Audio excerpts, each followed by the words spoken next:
my name is Beck, and in anticipation for Cytonic, which is the third book in the Skyward series, I'm going to be talking about a recap for Skyward and also Starsight in this video. This is going to contain entirely spoilers for both of these books, so if you haven't read them then please don't watch this because I would hate to spoil you.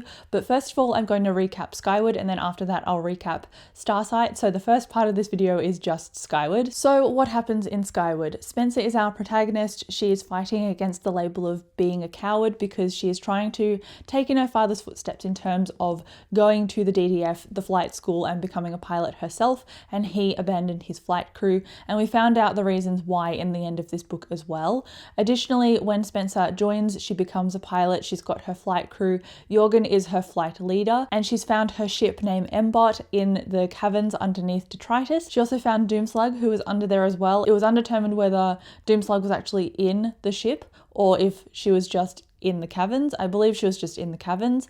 Also, Mbot is about a century old, 100 years old, and he doesn't know who his previous owner was. And so he's very baffled about that, and also in the throes of trying to rewrite his own code at the same time. And he rewrites part of his code, so he archives his old pilot and puts Spencer in as the new pilot, and that enables her to fly him. Additionally, I did mention Jorgen before. He is the flight leader, but he's also the love interest for Spencer's character. In addition to that, the other flight crew member that made it through is named FM. Both of them became full pilots. Spencer didn't quite become a full pilot because she ejected at the last minute, but because she's got Mbot, she's technically got full pilot access, I suppose. And so despite all of Ironside's attempts to get Spencer out of the academy, Spencer pushed back against that ruling, I suppose, and now Ironsides has resigned as the boss or the head of the DDF, and Cobb has been instated in her place. Cobb is the one that trained Spencer. Cobb is the one who trained all of the students in Spencer's class at the flight school. He was also part of the flight with Spencer's father, so he had to be the one to shoot him down when he turned against everybody. So Spencer's dad was seeing a hologram projected by the Krell, and that is why he thought he was killing enemies when he was actually killing the fellow humans that were his crew and his companions.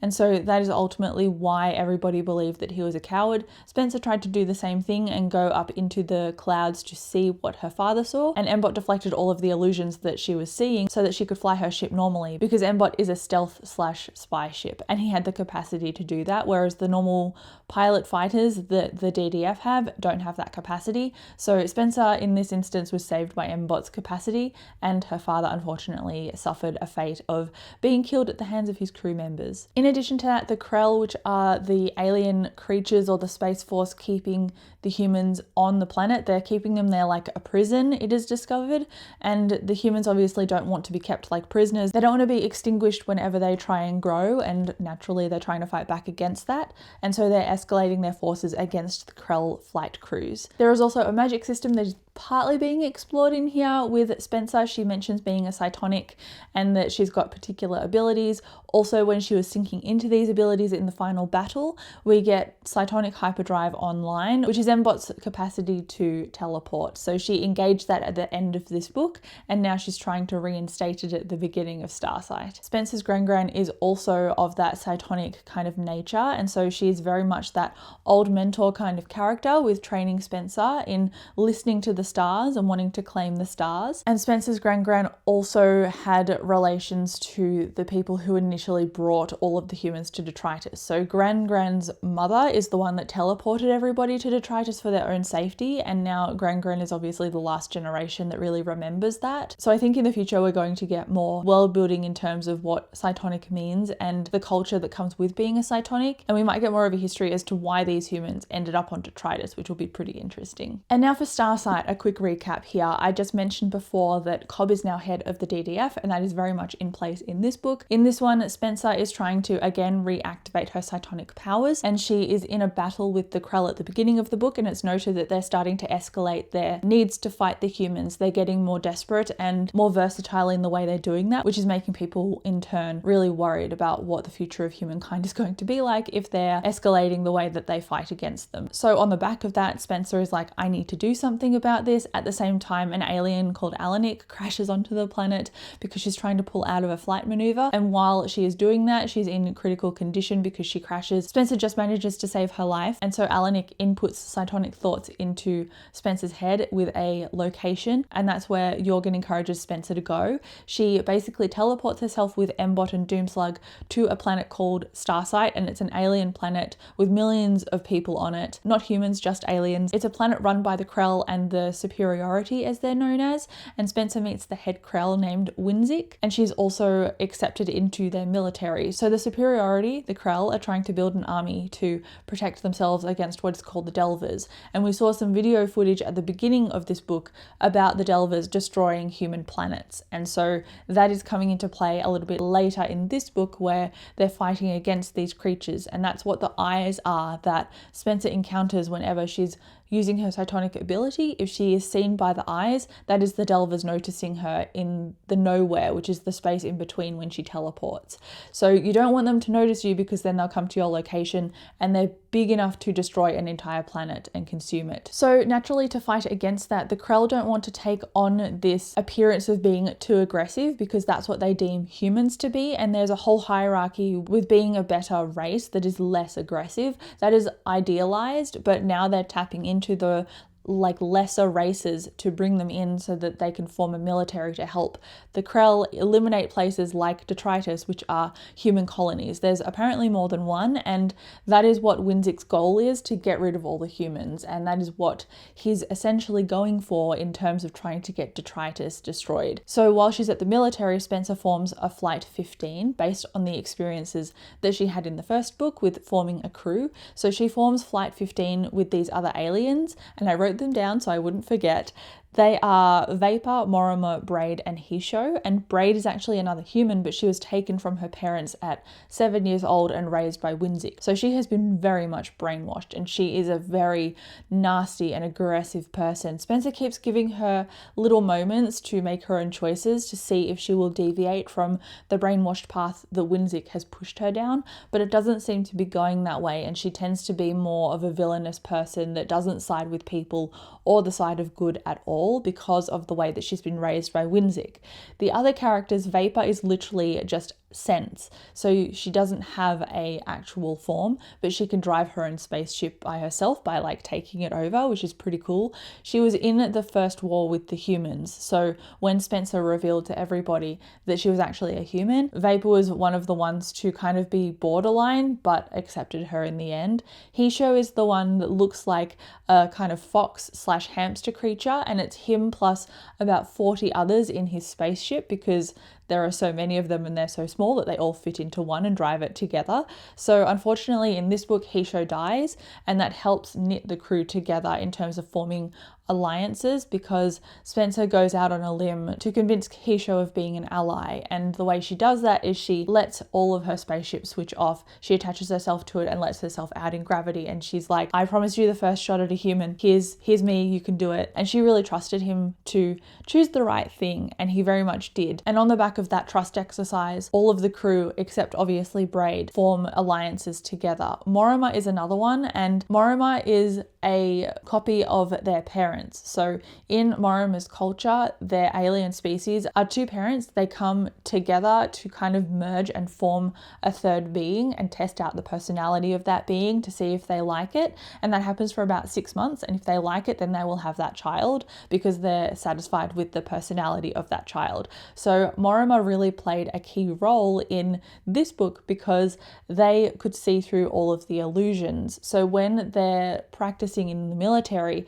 to fight against the Delvers, Mortimer is the one who pushes past the real threat, because Braid summoned the Delver to destroy detritus on Winzik's order. Upon Braid summoning it, Spencer panicked, tried to rally her crew and her team to fight against it, and accidentally projected the flight path to Starsight into the Delver's head instead. So she saved detritus, but she doomed millions of aliens, and she's like, all of them are just living their lives like we are, all of them are just trying to survive. This is not right at all. And so she went and helped save them, and Mortimer really helped her do that because Mortimer could see it through all of the mazes inside the Delver, so they could get to its heart and convince it not to kill a planet. So now that Spencer has essentially touched a Delver's heart and shown it what is on all of these planets, even though they're attracted to and want to exterminate the noise, it retreated with horror, with the realization that there are actually living creatures on these planets that it is wiping out in a blink. And so that made the Delver retreat. So Spencer convinced it of her own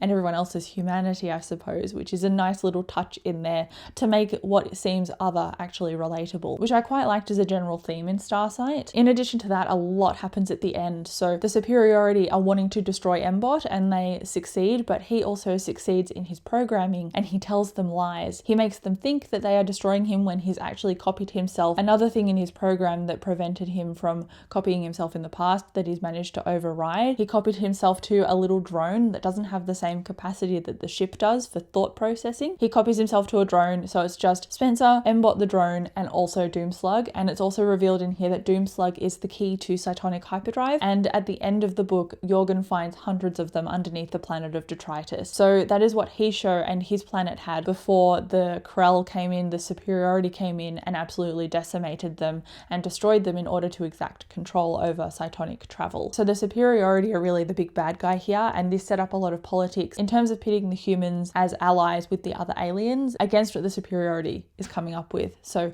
Kuna or Suna, I'm not sure how to pronounce their name, is an alien that is high up in the Superiority, and they really wanted to form an alliance with Spencer, and they really succeeded by the end of this. But when Spencer was escaping, she enacted an explosion, and Winzik, the head Krell, is saying that Spencer is an aggressive human. Here is why all of the footage suggests we should destroy humans, and using her as an example of being too aggressive, when actually Spencer saved Kuna's life, was just trying to escape and live herself, and sent Kuna back to Detritus to form an alliance with Cobb and the other humans there on behalf of the Superiority. So the Superiority is very split politically right now. There's obviously a faction going with Winzik, and there's a faction that also wants alliance, which will naturally, I expect, be explored in Cytonic as well. And so that really ends my recap, but I kind of had a few general thoughts and questions that I want to air, I guess, going into Cytonic. I don't know what Cytonic is going to entail. I haven't read any kind of blurb or anything. One of the questions I had is it just Spencer who has that defect in her, which is effectively the Cytonic ability? Because at the end of Starsight, you're led to believe that Jorgen has got that ability in him as well. And I think more than Jorgen will have the ability. I think it will become something that a lot more people come forward with in Detritus to, I guess, escape the planet. I don't think a lot of people are going to up and leave, given that they've lived there their entire lives, but I think it makes travel much more possible when they've got all these hyperdrive slugs under the earth. I think something is going to happen there. Maybe pilots are going to be able to travel. Either way, it's going to be something that people can now do. And I think Jorgen is going to be one of the ones that also has Cytonic power. And hopefully that can make him connected to Spencer in the next book, because I really missed her connections with her initial flight crew, because she's taken away from Skyward and put onto Starsight instead, and kind of has to relearn and rehash what she did in the first book, but with different themes, obviously. So it'll be nice to see her reconnect in a way to characters that she's been away from for an entire book. We also didn't get anything about Alanik except to say that she had crash landed and implanted the coordinates into Spencer's head, but I know that there are going to be some novellas for the Skyward series, and I know that she's going to be one of the perspectives, and so is Jorgen. So hopefully the Cytonic ability in Jorgen is explored, and hopefully Alanik's history and story and objective and just general goals are explored as well, because I would like to know more about Alanik's people and her culture and where she came from. Also, I'd like to talk about Mbot, because while Spencer is going through all of her character growth, Mbot is going through his own kind of existential character growth as well, and rewriting his own programs and technology, and none of this technology has been available on Detritus or on Starsight or in the Superiority. So I'm wondering where he actually came from, because we've got no history on him at all. And so I think part of the Cytonic story is going to be him reevaluating his identity, because now he's effectively minimized himself and he's in a tiny drone. So surely that gives him space to start thinking about things more widely, if he doesn't have to just get get Spencer in him to be a pilot and then go off to fight things, he's got a moment to sit down and have quiet and reflect and figure out who he is and what his objectives and goals are, which is going to be quite interesting to see develop alongside Spencer's travels as well. And then the last thing is more of a wrap up to this video. I'm just sad that Spencer has spent time away from all of the friends that she's made in the past, especially now that Kuna is on detritus and they are likely to form alliances with Spencer's friends. It would be nice to see her there to interact and facilitate those things, but I guess she's kind of just got all the playing pieces and pushed them all together. I'm personally intrigued to see what Cytonic does. I hope I rate it higher than Starsight because I loved Skyward and I enjoyed Starsight, so hopefully the series goes up again for me. I'm looking forward to it. But thank you so much for watching this video. Let me know if you have any theories down below. I would love to hear from you, but again, I'll talk to you in the comments and I'll catch you in my next video. Bye.